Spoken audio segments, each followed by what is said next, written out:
Hi everyone, so let's begin today's video. Today we are going to discuss bar graph. As we have already discussed the sentence structure of task 1, I assure you that writing a bar graph would be quite easier for you. So let's begin. So format of task 1, I'll share two formats with you. According to this format, intro में ही overall लिख लेते हैं हम, मतलब intro और उसके बाद उसी में overall means the summary. Okay, then you have to write body paragraph 1 and then body paragraph 2. So this is one format. Let's check the other format. This is the second format. In this, the format is आप intro पहले लिखो, फिर body paragraph 1, 2 और उसके बाद last में you need to write overall. I hope it is clear to you. So इसमें भी वो है कि जो ओवरऑल आप इंट्रो के साथ लिख रहे थे, in this you will write it at the end. That's it. ये दोनों तो सेम ही रहेगा. Let's move ahead. So actually in this slide you have the full bar graph, so you can bar graph and the question before you for your answer. तो मतलब आपको question इस तरह का मिलेगा and then you have to answer it accordingly. Let's move to the next slide. तो पहले आप इसको analyze करें. Question आप ऊपर देख ही सकते हैं. The chart below shows the number of films produced by 5 countries in 3 years. तो पहले आपको इस तरह का question मिलेगा and then you have to answer. So this is a bar graph in front of you. You can see this bar graph. The bar graph depicts film production in 5 different nations. So first we will try to analyze this bar graph before seeing the answer. So let's analyze. हम analyze कैसे करते हैं, लिखने से पहले हमें कैसे analyze करना चाहिए, हम पहले वो चेक करेंगे. तो सबसे पहले हम क्या देख सकते हैं, यहाँ फिल्म प्रोडक्शन की बात हो रही है. बार चार्ट डिपिक्ट कर रहा है film production in 5 different Nations.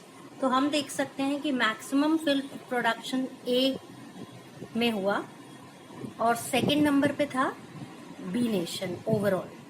ठीक है. उसके बाद सी जो था और डी और ई, यहाँ फिल्म प्रोडक्शन काफ़ी कम हुआ है, कंपैरेटिवली काफ़ी कम हुआ है.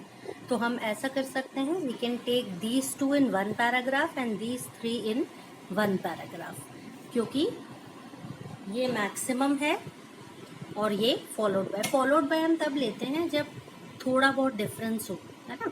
या आप ये भी लिख सकते हैं कि सेकंड हाईएस्ट यहाँ पे था. Now let's see the introduction.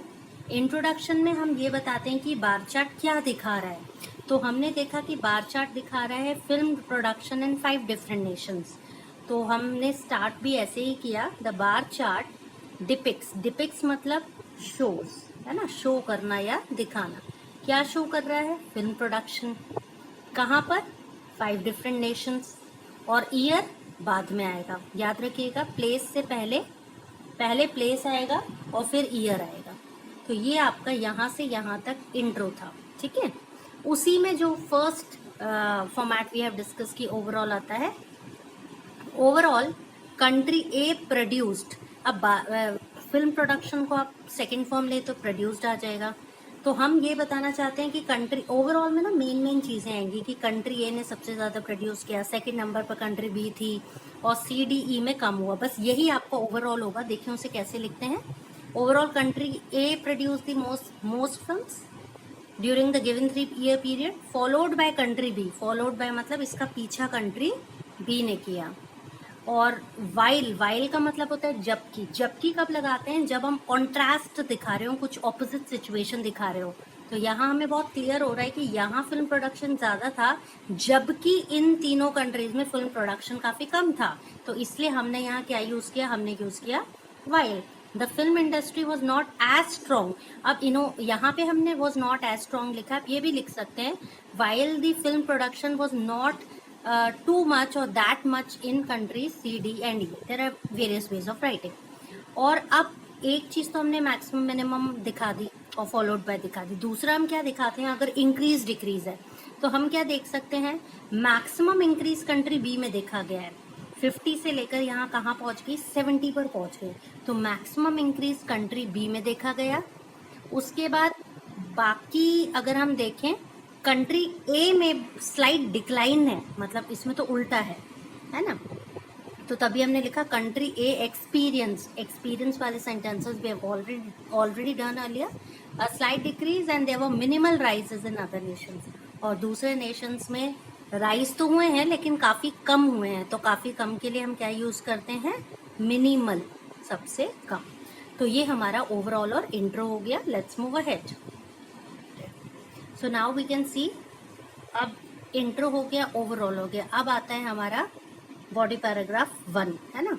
तो ये आपका बॉडी पैराग्राफ 1 है। Let's check it out.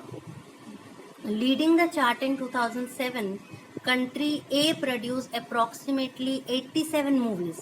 तो हम देख सकते हैं अप्रॉक्सीमेटली कंट्री ए ने 2007 में, ये जो ब्लू कलर है वो 2007 है, 87 मूवीज प्रोड्यूस की। और दूसरे साल में ये जो फिगर था अनचेंज रहा, आप ये भी कह सकते हैं सिमिलर रहा। और थर्ड ईयर में ये स्लाइटली डिक्रीज हो गया, तो हम कह सकते हैं figure the next year before decreasing to 18 2009। देखें इसे कैसे लिखेंगे, लीडिंग द चार्ट इन 2007 मतलब चार्ट में आगे रहते हुए, लीड करना मतलब आगे रहना, कंट्री ए ने प्रोड्यूस की, ये वर्ब का सेकंड फॉर्म हो गया, हमें पास्ट टेंस में लिखना है क्योंकि पास्ट के ईयर्स दिए हुए हैं। बिफोर डिक्रीजिंग टू 80, है ना। तो हमने कहा 87 मूवीज प्रोड्यूस की और फिगर अनचेंज रहा नेक्स्ट ईयर में 80 पर डिक्रीज होने से पहले। तो बिफोर का यूज क्या है यहाँ, बिफोर डिक्रीजिंग टू 80। तो ये बिफोर का स्ट्रक्चर आप जरूर इन्वॉल्व करो अपनी राइटिंग में, it gives you good score. उसके बाद हमने कहा ऑन द कॉन्ट्ररी मतलब इसके विपरीत, रिवर्स ट्रेंड वॉज विटनेसेस इन बीस फिल्म प्रोडक्शन। क्यों, क्योंकि इसमें डिक्रीज हुआ जबकि इसमें इंक्रीज हुआ। देखें, इसमें डिक्रीज हुआ जबकि इसमें इंक्रीज हुआ, तो रिवर्स ट्रेंड हो गया। तो reverse trend was witness in 20 film production. और उन्होंने कितनी मूवीज प्रोड्यूस की थी, only 50 movies were produced in 2007। Country B produce 3 more films, next year में 3 और मूवीज हो गई।